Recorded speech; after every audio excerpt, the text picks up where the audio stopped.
Bem-vindo, Roberto Requião, muito bem-vindo. Mauro, eu Oi. agradeço a oportunidade de bater esse papo com você. E eu gostaria de fazer um aviso de utilidade pública no tema que você já se referiu. Minha gente, se vacinem contra a herpes zoster. Uhum. É uma brutalidade a dor e o desconforto desta virose em pessoas de mais de 50 anos de idade. Então, fica aqui um aviso para os nossos companheiros.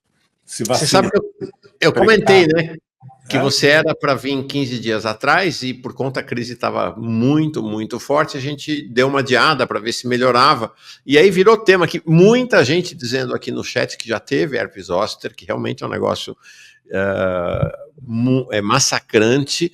Até fomos ver, porque uma pessoa aqui disse, inclusive, que já estaria sendo fornecido no SUS. Não está. Teve um pedido, mas aparentemente só em 2026 vai começar a ser fornecido no SUS. Então, é uma vacina cara, 2 doses, pode chegar a custar, dependendo do laboratório, até R$ 1.000 as 2 doses.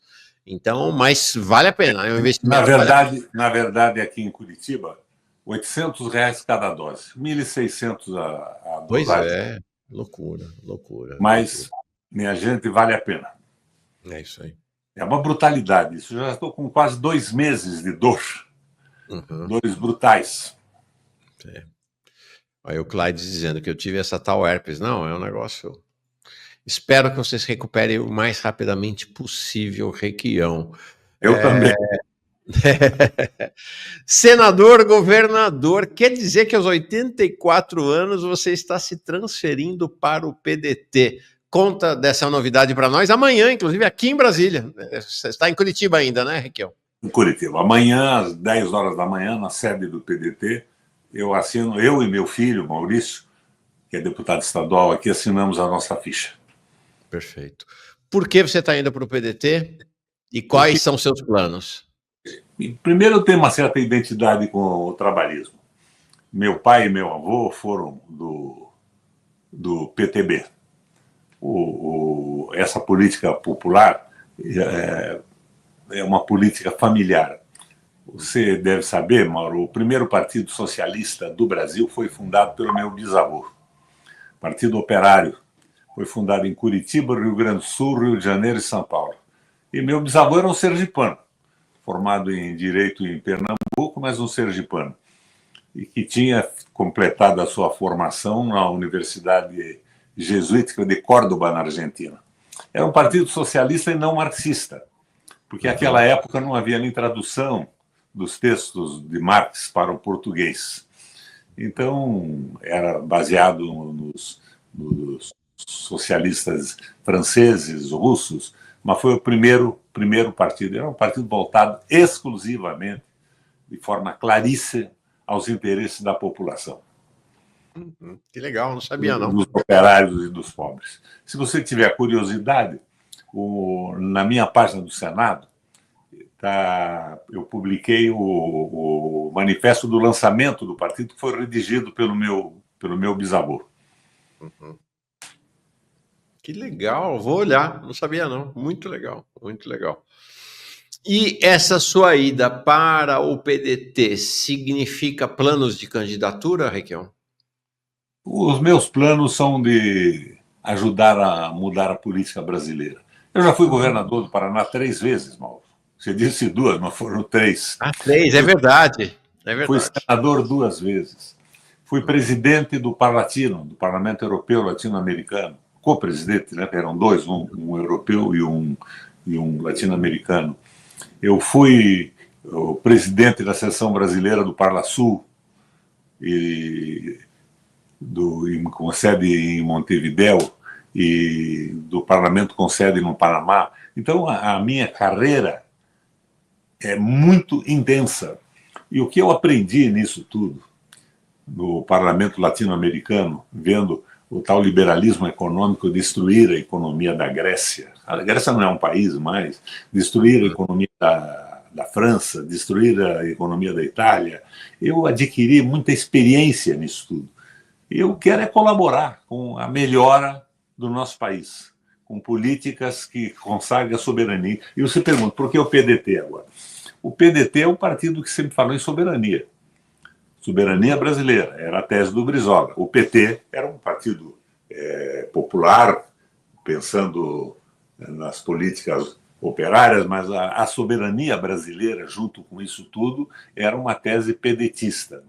E o PDT, hoje, eu acredito que vai nos dar a oportunidade de urdir uma proposta de política para o Brasil. Uhum. Eu estava vendo a sua discussão com o cidadão que me antecedeu aí sobre o Ricardo Leães. O Ricardo. Você veja, nós hoje já estamos na mão da China. A importação brasileira de 26% já é chinesa. A americana caiu para 16%. Eu acho bacana a beça à China. Eu tenho uma fascinação pelo governo chinês, pelas maravilhas que eles fizeram. Sempre que vou, sempre que posso, visito a China para ver como é que está indo a economia. Há décadas visito a China. Mas o Brasil precisa de um projeto. Se não tivermos um projeto, seremos sempre apêndice de projetos de outros países.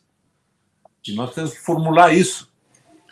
O PDT conta com o Ciro, tem ideias muito boas, mas tem outras que já não me parecem tão boas, mas seria indispensável a participação profunda do Ciro na formulação de um projeto de soberania para o Brasil, e com esse projeto o PDT participaria das próximas eleições presidenciais. Isso me entusiasma. Eu fico horrorizado com o tripé econômico, Mauro. Ainda a história meta de inflação, superávit primário, dólar flutuante. Não tem cabimento, isso é uma tolice absoluta que continua consagrada nas políticas brasileiras de todos os últimos governos. Não é?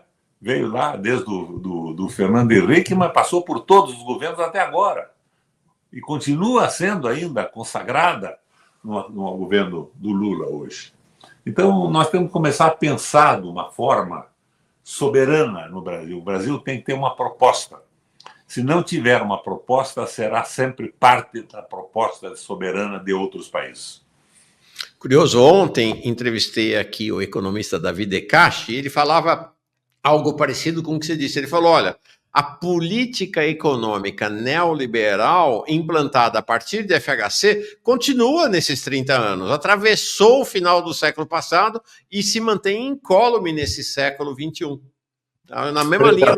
Predadora e incólume. Uhum. Predadora e incólume.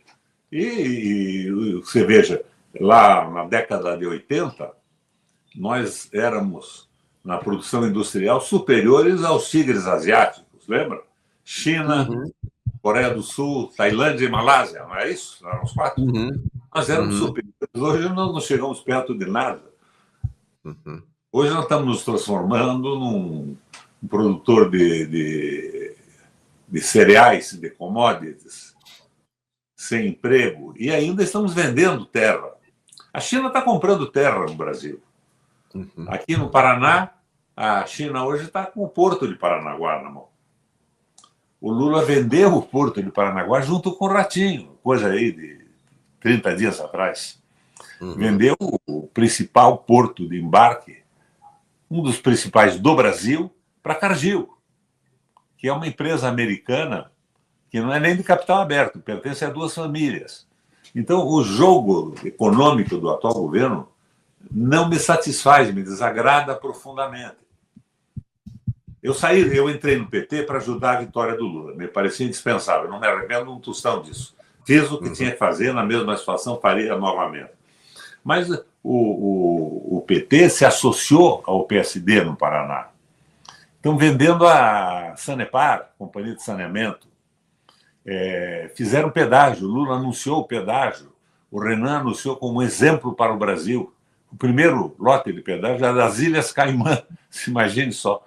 Um fundo de investimento, de especulação financeira. Então, esses erros todos têm que ser corrigidos, mas não com crítica, com desaforo, com proposta. E eu acho que o PDT pode ser o espaço para a elaboração de uma proposta soberana para o Brasil.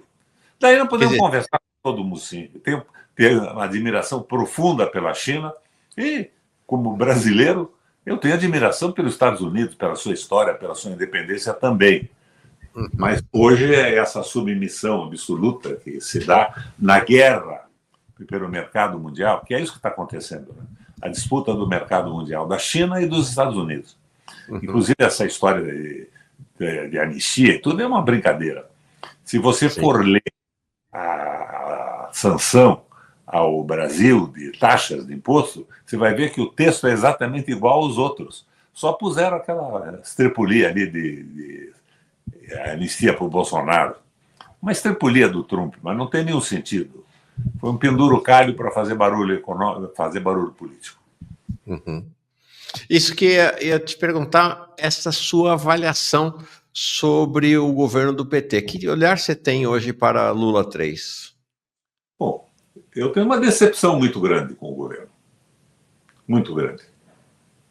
Fico horrorizado com algumas medidas. Você veja, eu fui senador e nós tínhamos um time nacionalista lá, lutando pela soberania, pelos interesses populares, a Gleisi, Lindbergh, eu lembro. Acabou isso, Mauro.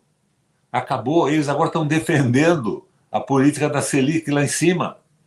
Estão defendendo o tal do Galípolo. Da mesma forma que criticavam o anterior presidente do Banco Central, o Campos. Estão fazendo a defesa dessa brutalidade toda e estão vendendo o país. Você veja, o PT aqui no Paraná. Eu fui governador 3 vezes, governador popular, uma luta incrível. Eu mantive a Copel privada, eu mantive a energia elétrica nas tarifas mais baixas do Brasil quando fui governador. Eu baixei os impostos das micro e pequenas empresas. Eu coloquei o nosso estado em primeiro lugar em qualidade de ensino do país, mas de repente o governo do Lula faz uma aliança com o PSD e essa aliança exclui não o Requião, mas qualquer proposta soberana, qualquer proposta mais consistente no sentido de valorizar o crescimento econômico. Você viu que não se fala mais em desenvolvimento? Essa frase desapareceu com o governo Getúlio Vargas? Então, é isso que nós precisamos corrigir. Você pergunta se eu quero competir alguma coisa, sei lá. Se for conveniente para uma proposta política, sim. Mas eu estou na flor da idade ainda, né? Eu estou com 84 anos, em perfeita saúde e condições de raciocínio, e quero colaborar com a experiência que eu tenho. Eu recebi um convite do Lupe, aceitei, pensei bem e aceitei o convite. Eu e meu filho entramos no PDT. Mas a nossa intenção é essa, reforçar o Partido Trabalhista e colaborar para a redação de uma proposta soberana para o Brasil se inserir com acerto, com desenvolvimento econômico nesse concerto de nações. Sim. Porque nós estamos vivendo, Mauro, uma coisa absolutamente ridícula.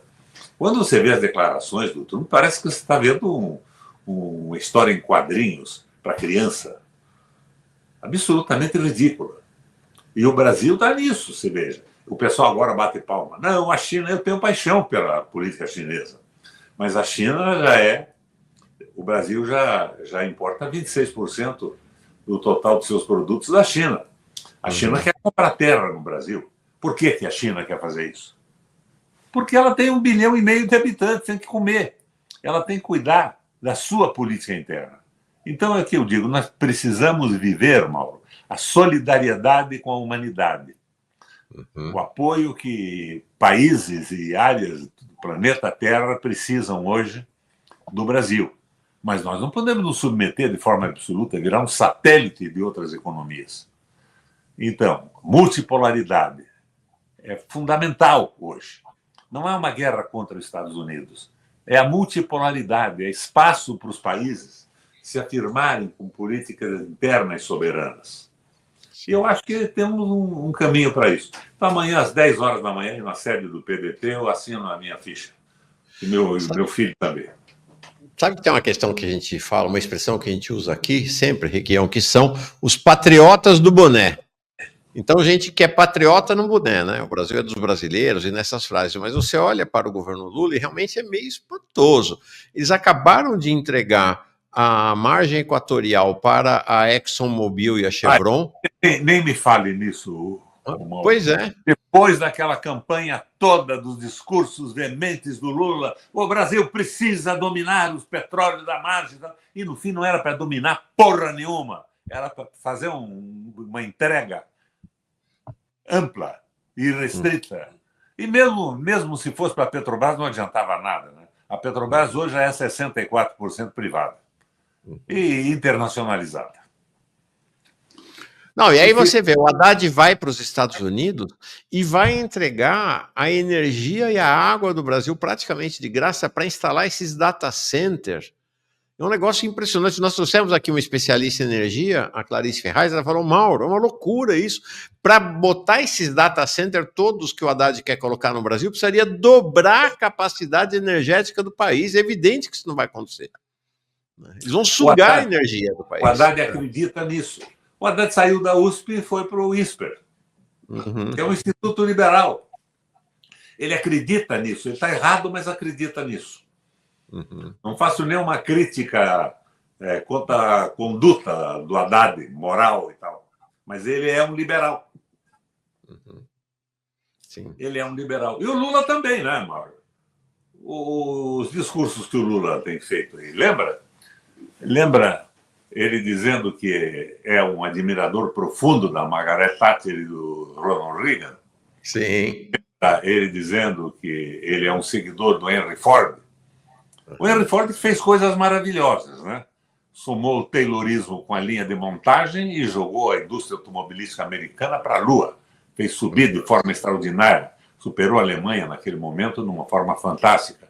Mas o Henry Ford ele nunca respeitou o trabalhador. Ele achava o trabalhador uma peça da linha de montagem.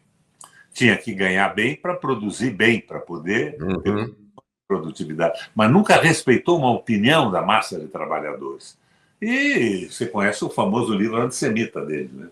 Sim, sim. Então não é bem assim, eu não entendo isso. Agora, eu não vou aí ficar criticando o que o Lula fez, o que não fez. Ele me decepciona profundamente com o que fez no Paraná e o que está fazendo no Brasil. Esse entreguismo, esse liberalismo econômico. Mas nós temos que viabilizar um projeto alternativo que contemple a soberania nacional. Isso não é impossível. Deixa eu te perguntar uma coisa, à luz da sua experiência de 3 mandatos de governador. Uma alegação recorrente do governo Lula é que não dá para fazer mais porque não tem correlação de forças. Como é que você analisa esse documento e como é que você lidou com esse tema da correlação de forças quando era governador no Paraná? Eu nunca tive maioria no Congresso Nacional, na Assembleia Legislativa. Nunca perdi uma votação. Porque eu tinha projetos claros. Eu nunca cedi emendas para parlamentares.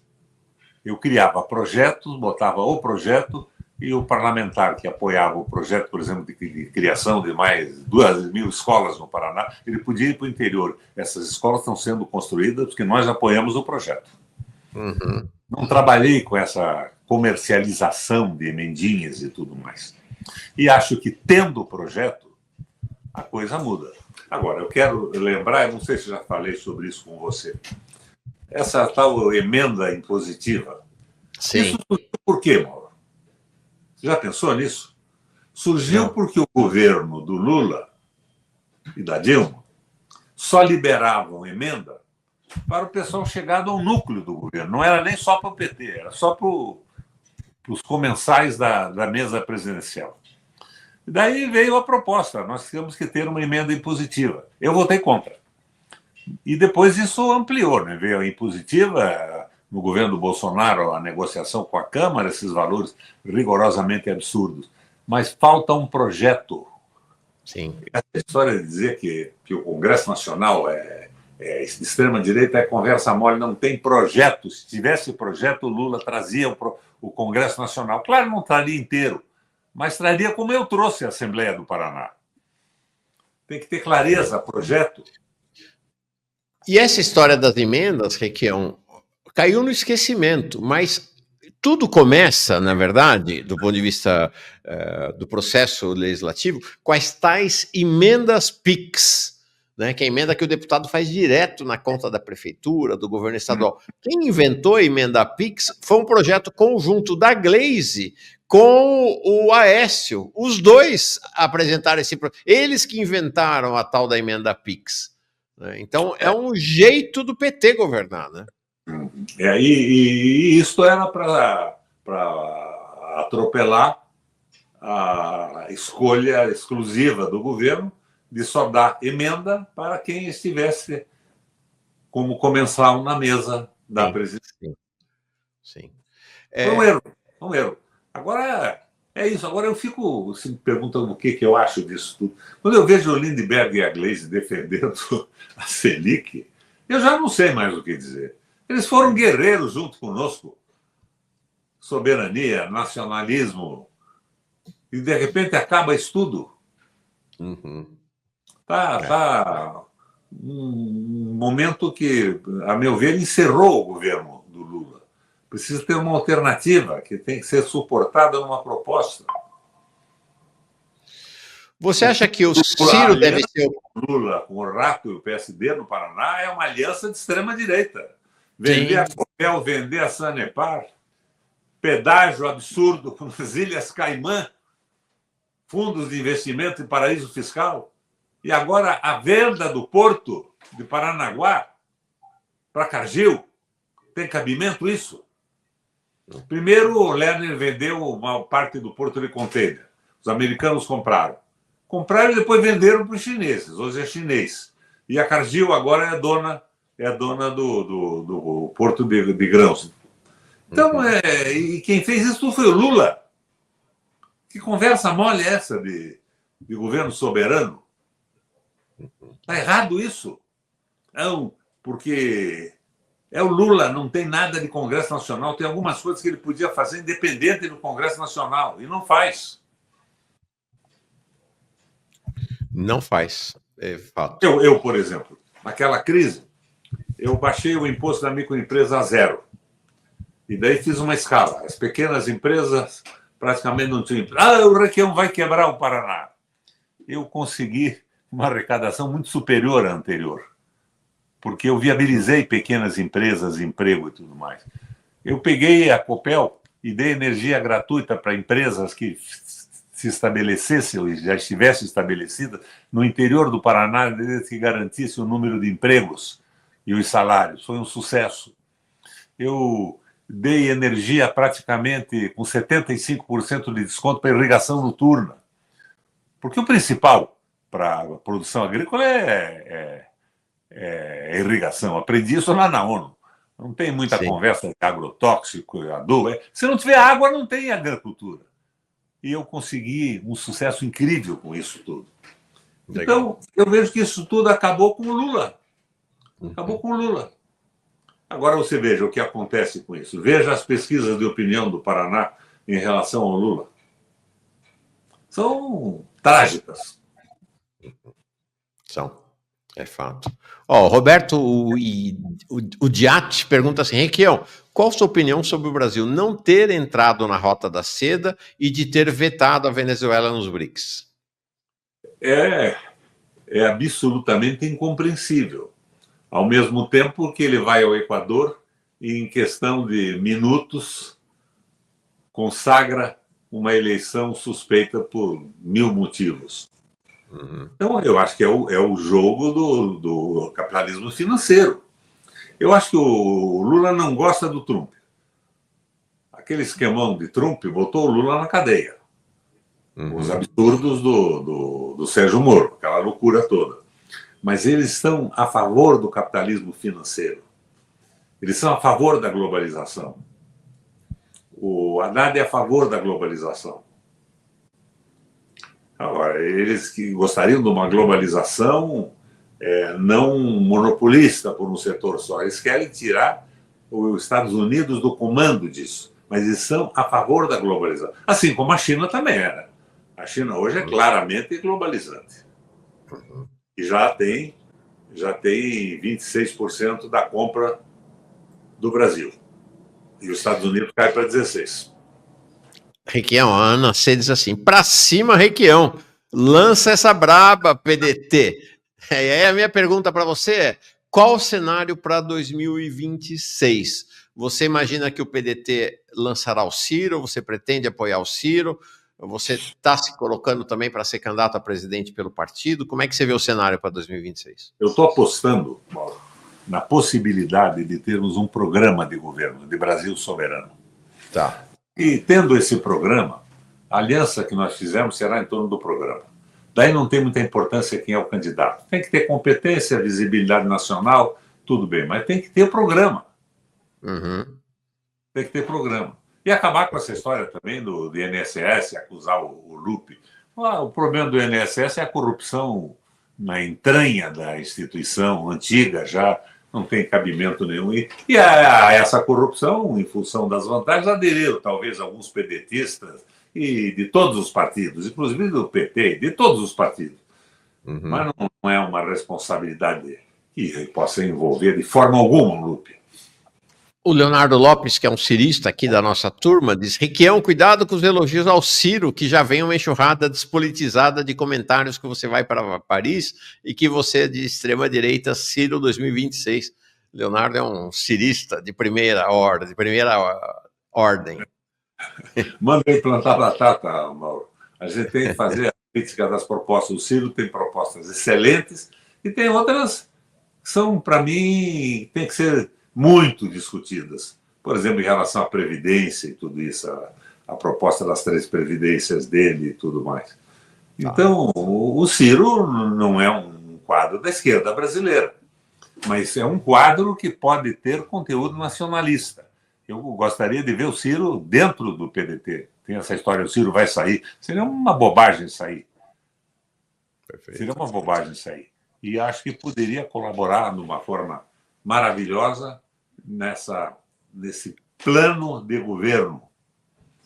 E o PDT só entraria nessa proposta com candidatura própria ou com uma candidatura que seguisse o plano de governo dele, não o liberalismo econômico que comanda o Brasil desde o Fernando Henrique. Requião, agradecendo desde já muito por tua participação. Eu sei que você está, o seu rosto, às vezes, ele traz. Estou com dores no braço aqui. Pois é, tô vendo. Então, vou terminar com uma pergunta do Gabriel. Requião, qual a sua opinião sobre o Moro querer ser governador do Paraná e o Ratinho querer ser presidente do Brasil? É tão ridículo quanto a Michele querer ser presidente, né? O Moro é o admirador da Edith Piaf, que tem uma cônjuge que é deputada federal. É uma situação extremamente estranha, mas o Moro está bem no Paraná. Ele tem apoio da mídia toda. Mas o Moro foi terrível como juiz. O Moro foi terrível. Outro dia eu estava levantando de novo o problema da lavagem de dinheiro. Se lembra da CC5 no Paraná? Sim, nossa, faz tempo. O Moro era o juiz. Ninguém preso até hoje. Ele simplesmente conseguiu limpar aquilo tudo. O Moro é pequeno. Eu não consigo entender esse prestígio todo. É como o Rato.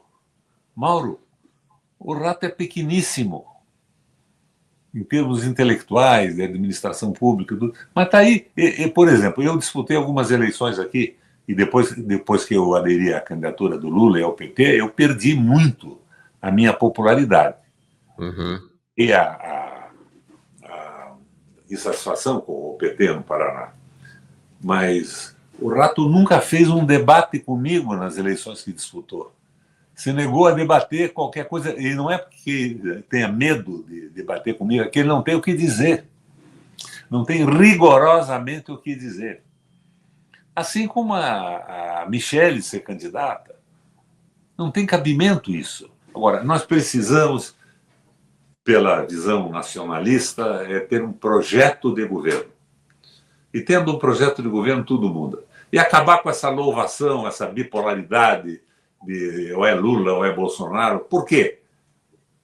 Economicamente não é a mesma coisa. Qual é a diferença da política do Guedes da política que você faz hoje? em relação ao Banco Central e tudo mais. É a mesma coisa. Então, não foi má a eleição do Lula. Não tínhamos escolha. E eu tenho admiração pessoal pelo Lula, viu? De onde ele veio, como cresceu, como entrou na política. Mas ele é um produto da social-democracia alemã, onde ele passou algum tempo lá, treinando a ação política que fez posteriormente no Brasil. É um cara bacana, mas está fazendo uma política liberal, liberalismo econômico absoluto. Absoluto.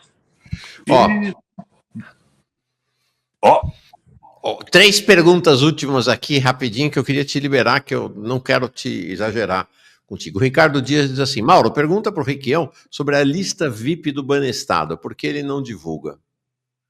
Que lista VIP do Banestado? Não entendi essa pergunta. Eu também não entendi, não sei que lista é essa.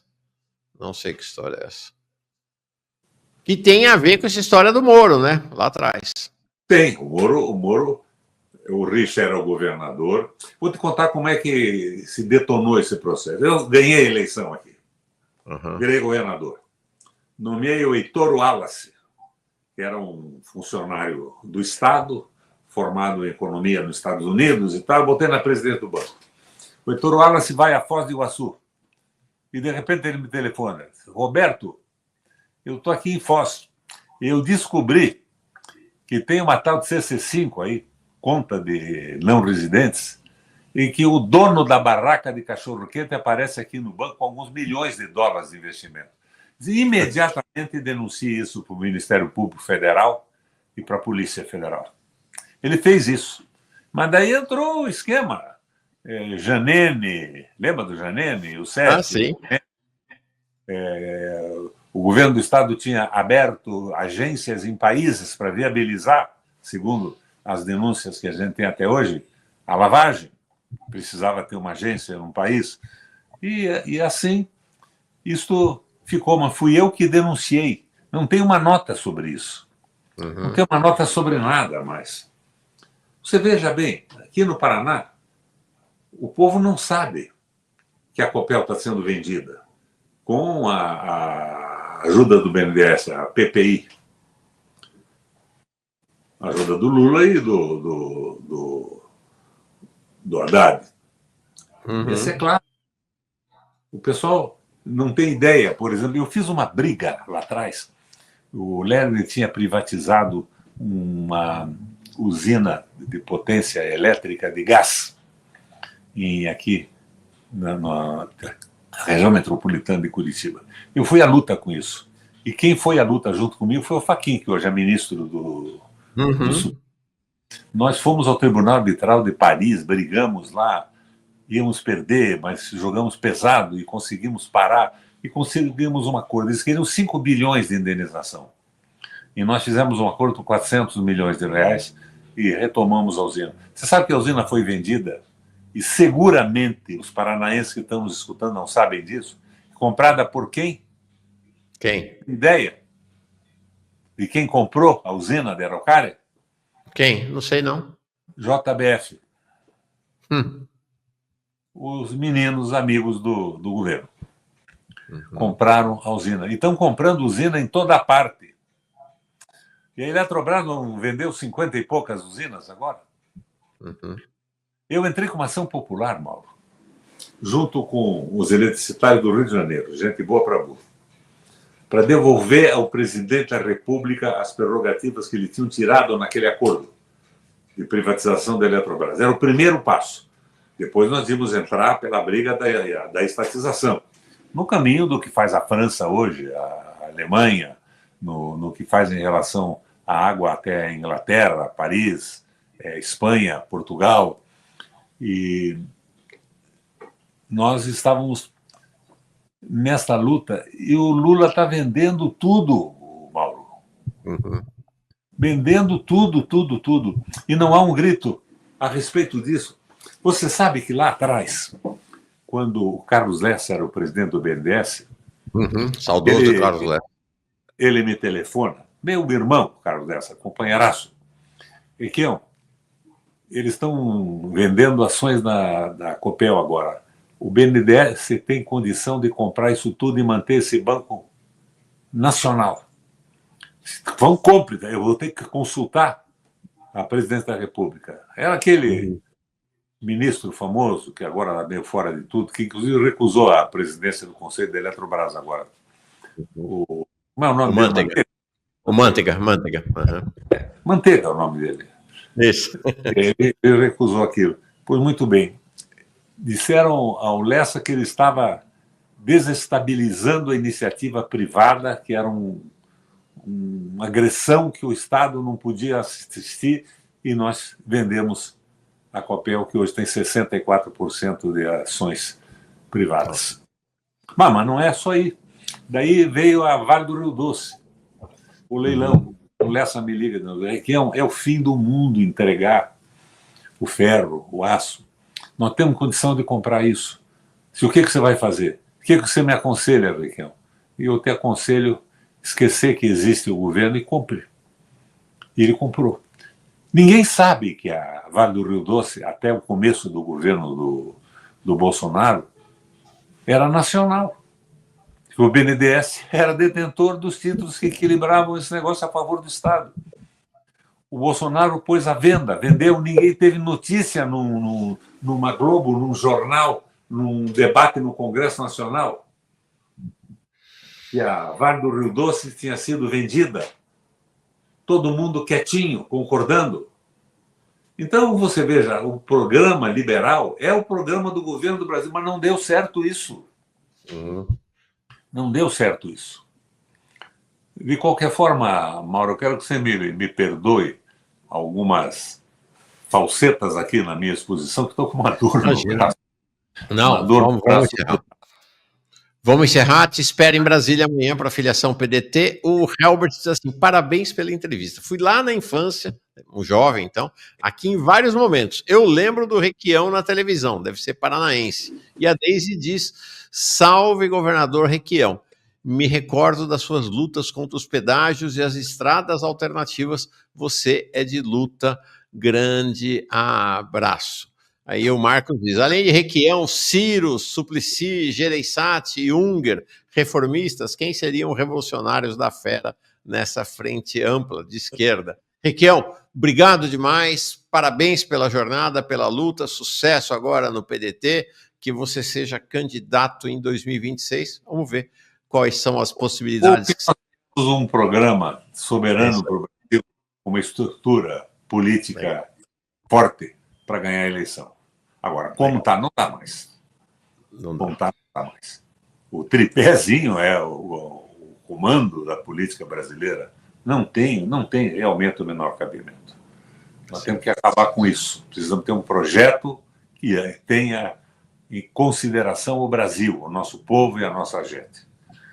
E é possível fazer isso. Eu fui governador 3 vezes e fiz um governo popular. Eu tenho até um livrinho aqui de programas populares. Tenho 300 e tantos projetos do governo, desde os pequenos os grandes. Né? Programas singelos, como o programa do leite para as crianças, programa como uma formação continuada dos professores, construção de escolas integrais. Nós fizemos coisa à beça, as estradas da liberdade. Nós fizemos uma briga, não conseguimos ganhar, tudo na justiça. O judiciário vinha sempre contra a opinião brasileira. Você veja, por exemplo, o pedágio no Brasil, no Paraná. Eu entrei 41 vezes contra o pedágio. O Ministério Público Estadual e Federal entraram contra o Estado. E mantiveram aquela barbaridade. Ora, de repente, o Ministério Público Federal e Estadual dizem que foi um escândalo, que era um roubo. Tá? Fiquei satisfeito. Eles verificaram a barbaridade. Não. Eles fizeram um acordo em que os caras, inclusive, entraram de novo na licitação dos grupos de estradas pedágias. É um escândalo. E com apoio de quem? Do Lula. Que é o PSDB e o PT no Paraná. Aliás, não é nem o PT, viu? Quero fazer uma ressalva. O que o pessoal do PT tem de revolta com o que acontece. Eu falava ontem com um companheiro dirigente aqui principal do PT no Paraná, ele me dizia: Requião, você não imagina a insatisfação e horror que eu fiquei com a venda do Porto de Grãos de Paranaguá. Mas não fez nada. Não fez nada, porque eles estão lá obedecendo ordens da tal Frente da Esperança, que para mim é uma frente da desesperança. Grande decepção. Valeu, Mauro. Um abração. Obrigado, Requião. Um abraço. Obrigado mesmo. Grande Roberto Requião. Figura, né? Figura, contador de história. Gosto muito.